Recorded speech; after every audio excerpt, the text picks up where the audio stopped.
When ideas hide and thoughts feel stuck, we call that block. Oh, we got some overcharge current.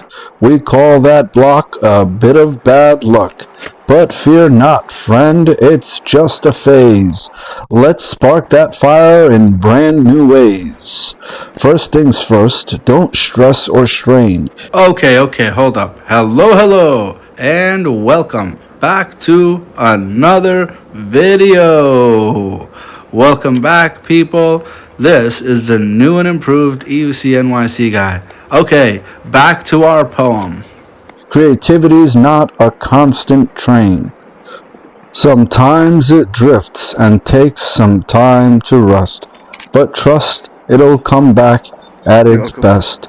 Take a walk or close your eyes. Imagine worlds that touch the skies. Step away just for a bit and watch new thoughts begin to flit. Creative blocks, they come and go, but deep inside, ideas still grow. Give it time and trust the flow. Soon enough, you'll feel that glow. Try something new, like paint or clay. Let loose your mind in a different way.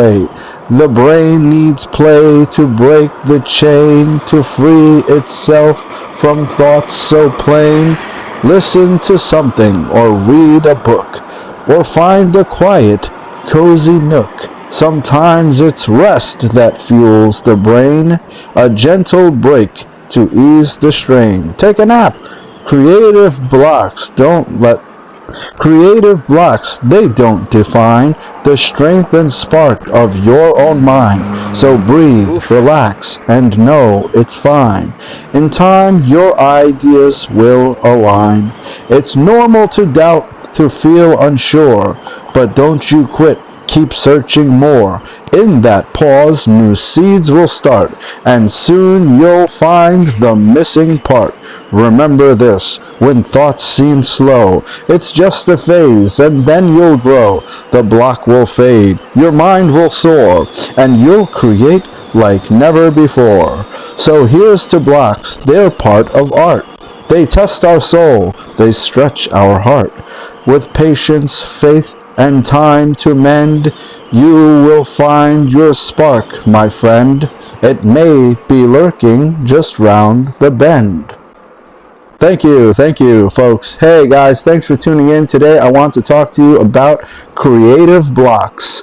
Creative blocks are when you lose inspiration, you lose ideas, you just can't seem to think of anything. You want to make something, but you don't know what. You're drawing a blank. You don't know what. Okay, let me stop. Sometimes I forget I'm not still in rhyming mode.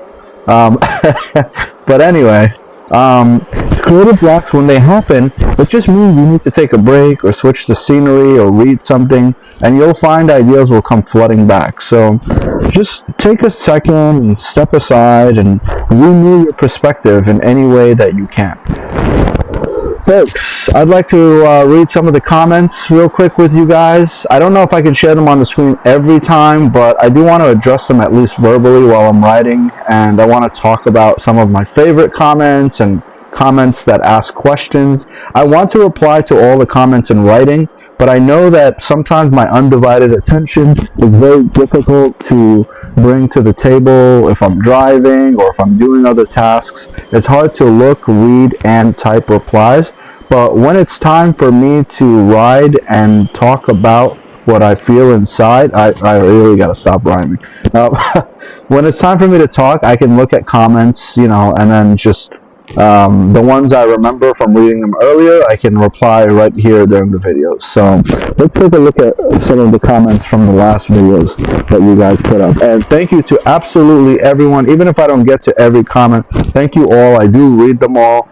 And let's see if I can't just grab a couple at random or the ones that pop out to me and give you guys some of my mind during these episodes.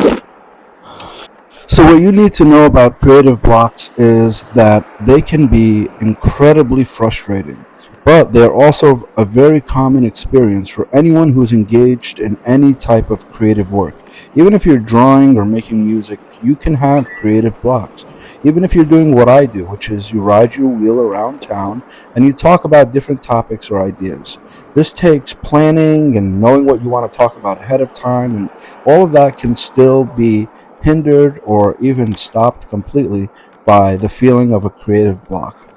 One effective strategy is to change your environment. Sometimes just working in a new place or taking a walk outside can refresh your thinking and help you see things from a different point of view, which could allow ideas to flow a little more.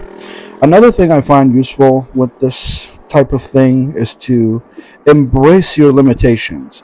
If you feel limited to a specific tool or a theme or format, sometimes that can spark creativity. It's like you just rush through it and you don't really think too much about making the best quality product, but instead you just want to get an idea out the page. When you don't have every option available at your disposal, you narrow things down and you're forced to think in more concentrated, deep thinking on that thing that you're doing. So constraints can actually help when they limit you. So you'll be more resourceful and you might come up with new and fresh ideas. Often engaging in unrelated activities to the creative thing that you're doing can be like a surprising cure for the block. If you immerse yourself in something completely different, like cooking or playing an instrument or whatever you don't normally do, then you might find yourself relaxing and thinking on a whole different wavelength. It's during these breaks, I think, that your brain starts to work on the problem in the background in your subconscious, which can then lead to like an unexpected burst of insight when you come back to your work. Because I find that I always have ideas when I'm not trying to have ideas, when I'm doing other things. So instead of chasing the ideas, just don't chase them. Say, good, I don't want ideas. And then boom, the ideas come flying into your life. Lastly, I think the last thing I want to say about this is um, make it a habit to take breaks and practice self compassion. Really love yourself. And when creativity seems like it's out of reach, instead of beating up on yourself or being frustrated or feeling anxious, just be more free and tell yourself that everything's going to be okay and convince yourself of that. I mean, really think about all the positive scenarios that can play out and then follow those steps. Be gentle and be persistent and set small, manageable goals so that you can take on one little thing at a time and it won't be overwhelming. And then you'll find that the blocks are temporary and creativity will come rushing back when you're patient and feeling good about yourself. Guys, thanks for tuning in. I hope this helps you. I hope this makes you think more critically about the issues that you have, whether it's about creative blocks or otherwise. And of course, I really appreciate you tuning in and chiming in with your feedbacks and comments and advice for me, as you always do on every video. I really appreciate it. And I'll be reading more comments in the beginnings and the ends of my videos as time goes on, because I feel like I should bring some of these great, excellent feedback responses to the table for everyone to hear. So please do keep that coming. And thank you very much for supporting to the channel. Look for merch and stuff coming soon. I'm going to really try to spruce things up and just make options available for those of you out there that want to represent. Okay, again, thank you very much. Be sure to like the video. Be sure to leave a comment if you're able to. And definitely subscribe to the channel. And hit that little share button with the curved arrow. And share this video with friends, family, or anyone else if you want to. Help spread the word. Thank you very much for doing so. Have a great day, friends. Goodbye.